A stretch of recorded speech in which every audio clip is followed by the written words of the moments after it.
When we use the majority path to make decisions on issues affecting individuals, on issues affecting minority groups, I think we'll do injustice.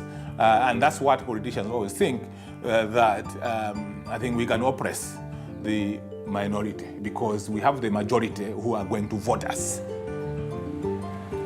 That's not what citizenship is all about, because citizenship is about equality.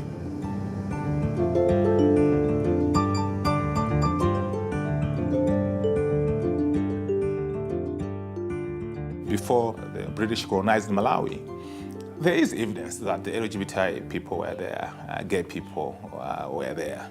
And we have our own customary laws that allowed our forefathers to coexist with individuals of different sexual orientation. But when the British came with the laws, it changed the whole spectrum in terms of how we should treat the LGBT community, because we had this penal code. Section 153, Section 156, Section 157, and Section 137A criminalizes same-sex relationships. We are taught from a tender age that it's abnormal, it's wrong, it's sinful, it's un-African to be a homosexual. People believe that it was the white people who brought homosexuality to Africa. They don't realize that some people are born that way. I grew up in a quiet little village with mix of ethnicity, caste. As boys were playing together and girls were playing together, so it was a very gendered, segregated society. I'd never questioned about my sexuality. And I thought everyone, were like me. And in Kathmandu, in 2000, out of my own curiosity, I started exploring whether there are other gay people existed in this country. The LGBTI community at that time is not empowered. Fear exists because of not having support, not knowing our right, not coming out the issues in the society. Right to life was threatened, violated. Right to health wasn't there. Right to education wasn't there. Day by day, we realized that if we didn't speak, then our issues remain hidden forever.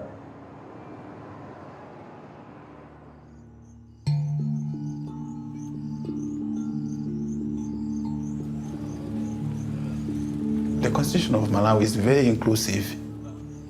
Whenever we are making our arguments as to why should the penal code be repealed, it's because we want the penal code to be in tune with the prime law of the country, which is the Constitution, because it states that any law that doesn't speak the same language as the Constitution does must be reviewed.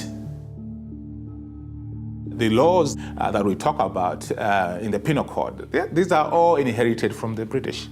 And yet the British went ahead to repeal their laws. But for us, we are still clinging to those draconian laws.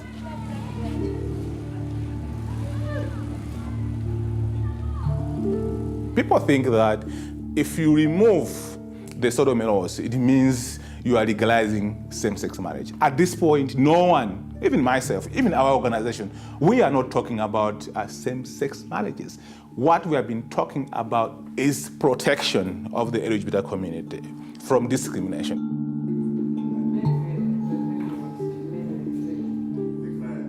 I think our politicians do go by the majority rule. What they fear is that they will lose the vote. In Malawi, religion and the tradition are so strong that even if a government may decide, let's accept homosexuality in the country, then the danger is this government is going to lose during the elections. And that's a risk. It's a risk no political party is prepared to take. Last year, we had an arrest of 2 individuals under the same section that I was talking about, section 153. And these individuals were taken to court. Luckily, because of the advocacy that SEDEP has with other partners, the charges against these 2 individuals were dropped. And we had the moratorium. The government of Malawi announced the moratorium that these sections that we are talking about, the sodomy laws, will not be effective to consenting adults.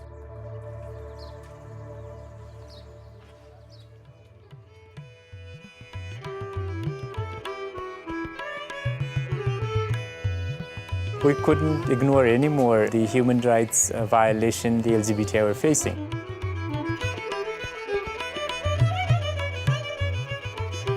So in late 2000, I proposed that we must register a non-governmental organization if we want to fight and create a movement. So we managed to register Blue Diamond Society.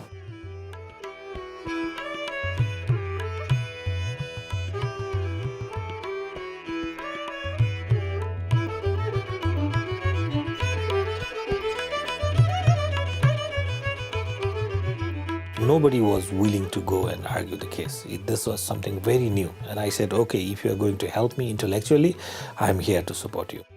We spent some time explaining the cultural, the scientific, the social aspects of having and not having LGBTI rights. They briefed me all the literature, documents. There exists small number of this minority. They are not recognized, protected by modern legal system.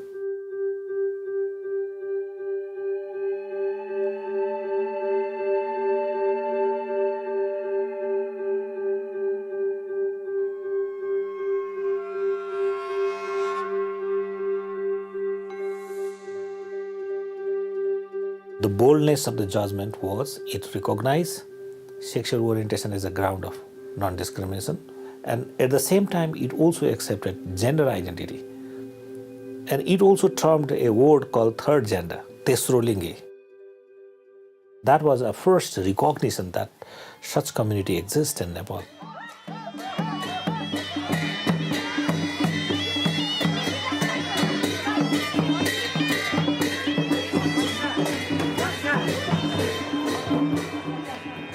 The Constituent Assembly election was already announced, and we thought it was the right time to lobby the party. So I was going different parties, meeting different leaders, telling them, look, we are a big community. We are already formally presented in 15 districts, and we already had in contacts 150,000, so it means 150,000 votes.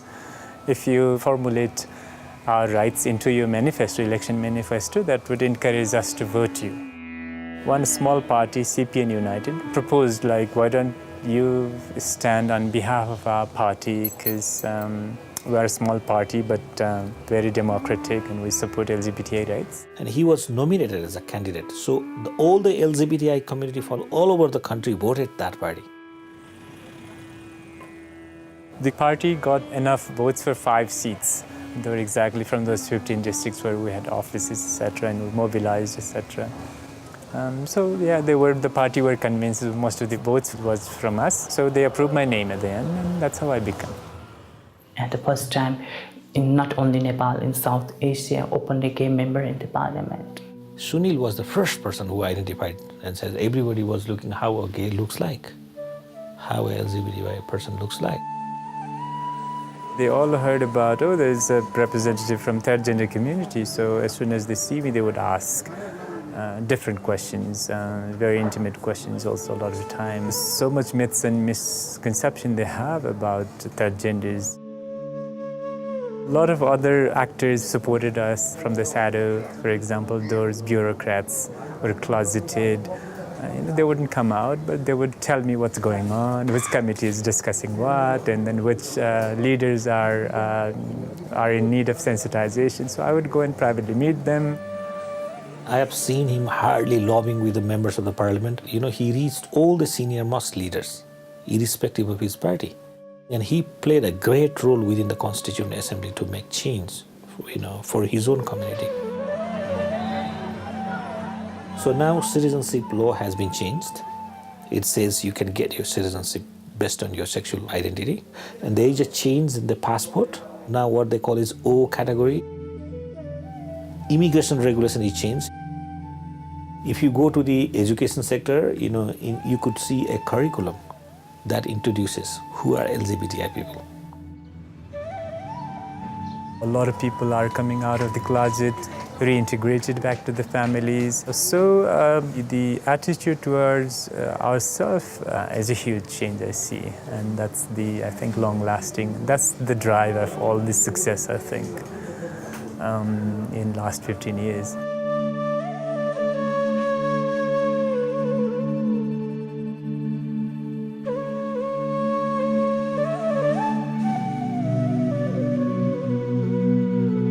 We never thought that Nepal could shed such a hopeful light to rest of the South Asia, which makes us really proud. What I believe in as a citizen is that if you are a government, if you are able to deliver the social services, if you are able to deliver in terms of the good governance and rule of law for all citizens equally, that's the best noble cause that you can do. Now we have support from various levels. Even the government itself, regardless of the fact that the penal code is there criminalizing same-sex relationships, when it comes to issues that affect the LGBTI, they ask for our technical expertise. We are seeing some light to the end of the tunnel. The laws are still intact, but I think the debate that we have started is still there now. I think that's a positive. People can talk, at least can debate on the issues, and that's what democracy is all about.